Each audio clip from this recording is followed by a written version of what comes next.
There are some games that become legendary because they redefine an entire genre. Others might become memorable for the wrong reasons. And to be honest, Final Fantasy Mystic Quest falls into that category for some reason.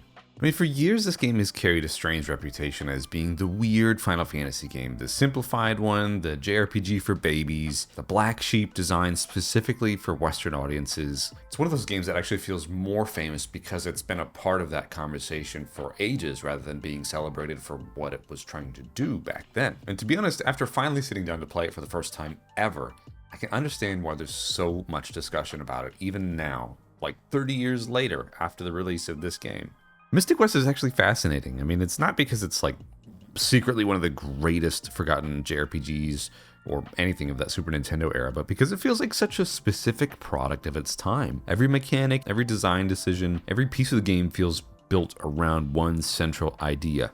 What if Final Fantasy was made for people who have never played RPGs before in the 90s?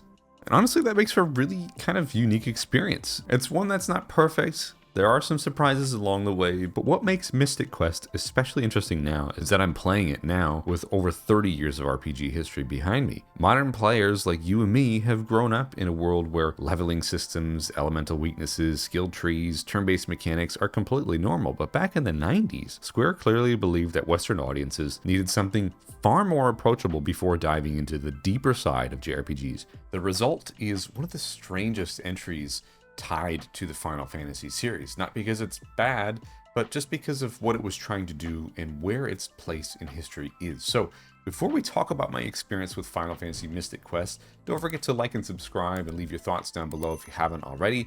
And let's get to this video. I'm really interested to unpack my thoughts on this game. Yeah, let's go.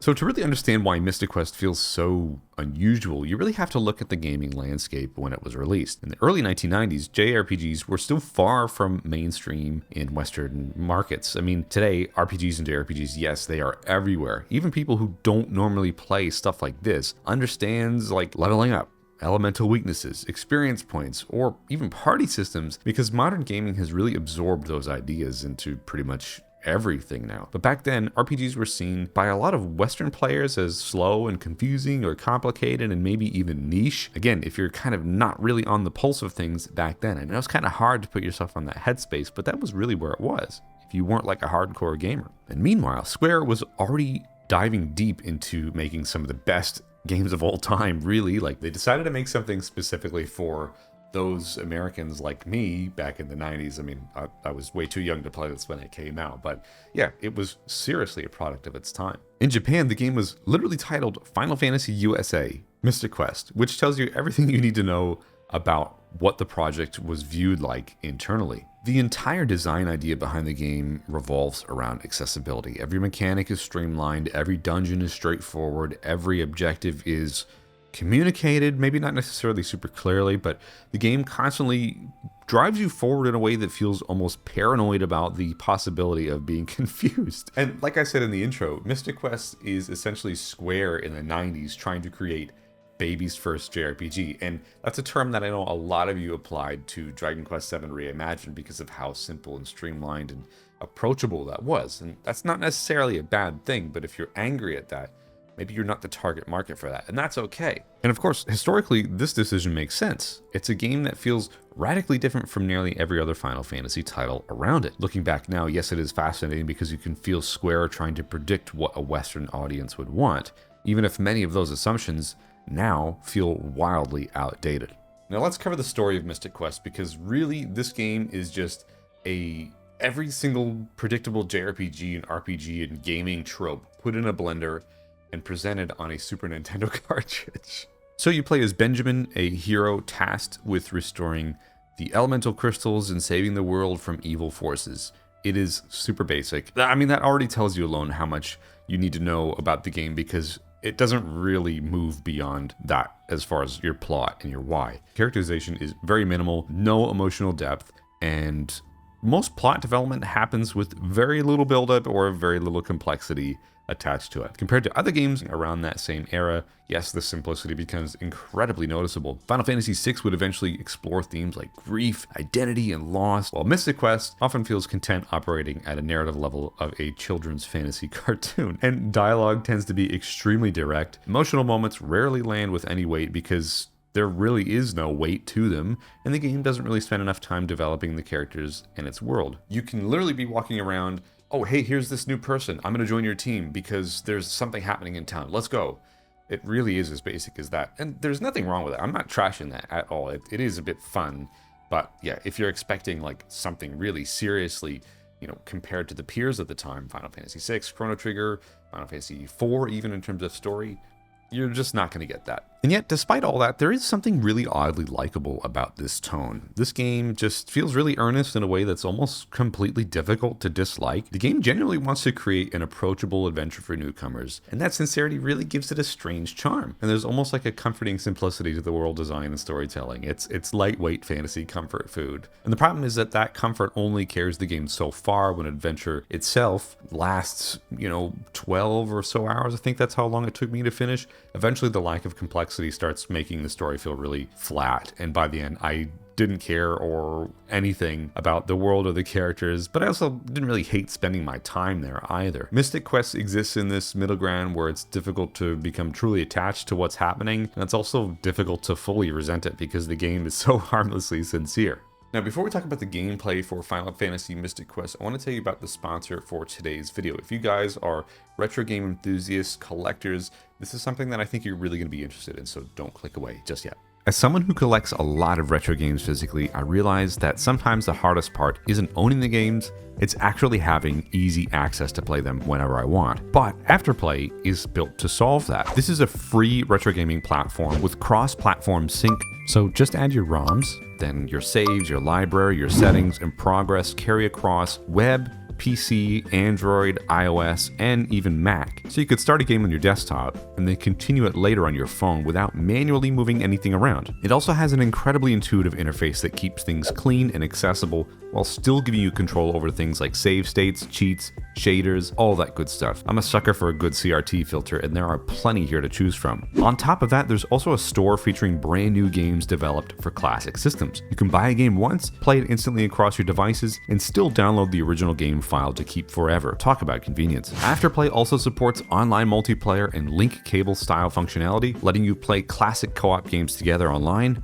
or even trade with friends. For retro fans, it's basically about making your library more flexible across devices. If you want to play, then there's nothing stopping you. So if you're a retro game enthusiast or even a collector who likes to keep things on the shelf or can't always access your collection, Afterplay is exactly what you've been missing and you didn't even know it. So try Afterplay for free or get 20% off an annual subscription with the code EREK or hit the link in the description below. Now, the gameplay in Mystic Quest is probably the biggest reason why my feelings were overall mixed towards the game. On one hand, the pacing is undeniably fast. Compared to many games of that era, there's no downtime at all. You move quickly through one area to the next, enemies are visible on the screen for the most part instead of being hidden behind random encounters, and the game rarely wastes your time with excessive wandering or vague objectives, though I did kind of get lost a little bit and had to reference some maps online just for streamlining my play sessions. But in theory, yes, that all sounds fantastic. I mean, even today, visible enemies and streamlined progression are mechanics that many modern RPGs still use quite successfully. The problem is that Mystic Quest simplifies itself so aggressively that it accidentally strips away how much of the satisfaction that usually makes RPGs compelling in the first place. Exploration becomes very shallow because the dungeons are designed more like simple obstacle courses than actual places to discover. You'll find tools like bombs and claws and axes and grappling mechanics to interact with the environment, and you can jump over things as well. And for a while, yes, that novelty is pretty charming. And there are also moments where it kind of feels like a really lightweight Zelda-inspired game, and I kind of wish it leaned a little bit more into that, to be honest with you. But mechanics overall never evolve at all in this game. The game introduces concepts and then barely develops them beyond the absolute basics. Every time I thought Mystic Quest was about to become maybe a little bit more interesting mechanically, it chose the safe way and the most simple possible direction. And obviously, considering what this game is, I get it. And combat suffers from the same exact issue too. Initially, the battle system feels serviceable enough. Occasionally you need to swap out equipment to maximize damage, but the game never really pushes the system far enough to make it meaningful. Most fights quickly devolve into repetitive routines where you attack, maybe heal a little bit during the battle or afterwards, and just rinse and repeat until everything dies. Sometimes I found myself just pressing A, playing the game and then scrolling my phone. It is such a millennial move, and I honestly should be doing better for myself. I apologize to you that I am like this, but I don't know. Just didn't hold my attention and I wanted to get through it. Even the party system feels underdeveloped as well. I mean, companion characters rotate throughout the story, and they do come in handy considering they're usually a few levels higher than you. I would always try and grind in the battlegrounds to get some levels up before tackling dungeons just to catch up to my new friend. But what's really strange is, like, despite all of these nitpicks really, and it's not that bad of a dig against the game, I still found it to be somewhat charming.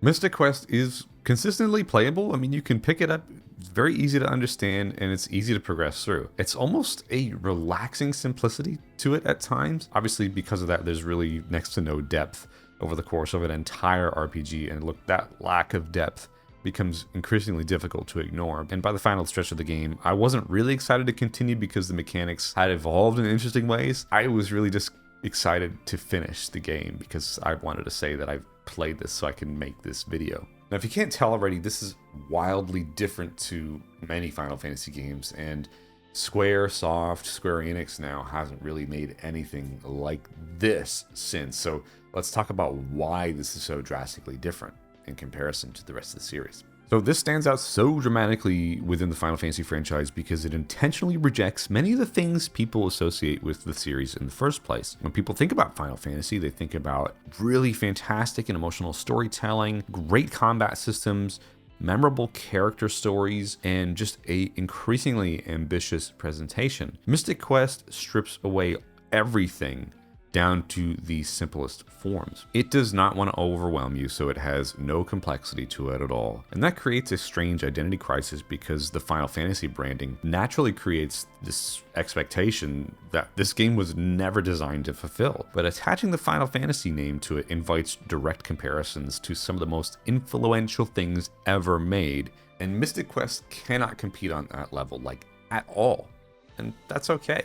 In some ways, Mystic Quest almost feels like an alternate evolutionary branch of JRPGs as a genre, a simplified, approachable version of Final Fantasy that prioritized accessibility years before mainstream gaming fully embraced those ideas, and honestly, I have a lot of respect for it doing it that way. Now, Mystic Quest occupies a fascinating place in gaming history because when people first encountered this game, you could have viewed it as a really disappointing oversimplification of the Final Fantasy formula if you knew what the series had to offer. But if this was your first Final Fantasy game or even JRPG or RPG, this admittedly set the bar so low for everything that you play after it to be like the second coming. No disrespect to Mystic Quest, but you kind of get what I'm going for. But decades later, I think people appreciate it more as a historical curiosity rather than like as a failed mainline thing. It represents a very specific moment in time when Japanese players were still trying to figure out how Western audiences engaged with these kind of games. So in that sense, Mystic Quest almost feels like a cultural artifact. I think most importantly is it reveals both like the anxieties of how these games could be received and as well as the assumptions of how these games could be received from the Japanese developers to a Western audience. I think it's very interesting where it sits and what it accomplished, and again, it can be really seen as kind of like a historical piece. No, it's not the best thing ever, but it is interesting to play and check it out. Now, I cannot wrap up any video about Mystic Quest without talking about the soundtrack. It has no right to be as good as it is. I mean, even people who dislike Mystic Quest often admit the music absolutely rules.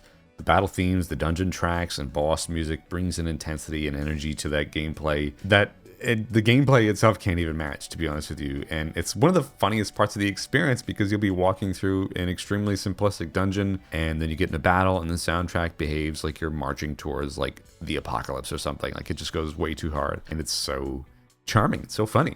So after finishing Final Fantasy Mystic Quest the other day, it is not a hidden gem. It's not a masterpiece, but it definitely does not deserve to be remembered or treated as a joke. It's flawed, it's simplistic, but it still manages to maintain this weird charm through sheer sincerity. I really didn't love my time with it, to be honest with you, and there were definitely moments where I was forcing myself to continue rather than genuinely enjoying the experience. I mean, it took me 12 hours to complete over 3 weeks, and that's saying something. Sometimes I can do 12 hours in a game in just a couple of days, so I really just make time for games that I love, and this one felt like I was just doing a depressive sigh every time I was picking up to play. But at the same time, I'm glad I finally played it because this game offers something surprisingly valuable: perspective. It shows how much RPG design has evolved since the 90s, how differently developers viewed Western audiences back then, and even how weaker entries in a legendary franchise can still become memorable for some completely unexpected reason. So this video is not meant to trash this game at all. I mean, if anything, I actually want to give Mystic Quest some credit for trying something genuinely different at a time when developers probably wouldn't have taken that risk. Square clearly underestimated Western audiences a little. I mean, apparently they thought us Americans needed RPGs explained with giant flashing arrows and the complexity level of a little kid's puzzle game. But honestly, I can still respect what they were trying to do here. Mystic Quest feels like a sincere attempt to make RPGs more approachable, and even if the execution doesn't always land, there's something admirable about a major developer experimenting with accessibility this early on. So that's my thoughts on Final Fantasy Mystic Quest. I hope you guys enjoyed this video, and if you haven't played it, go check it out. It might be something that really clicks with you. It might be something that you play and say, great, it's definitely a timepiece, and move on to something else. So I would really love to know your thoughts. Thank you again to Afterplay for sponsoring this video today. Don't forget to use the code and all that stuff in the description if you want to help support the channel as well. And yeah, we'll see you guys on another video next week. Thanks so much for watching. Bye-bye.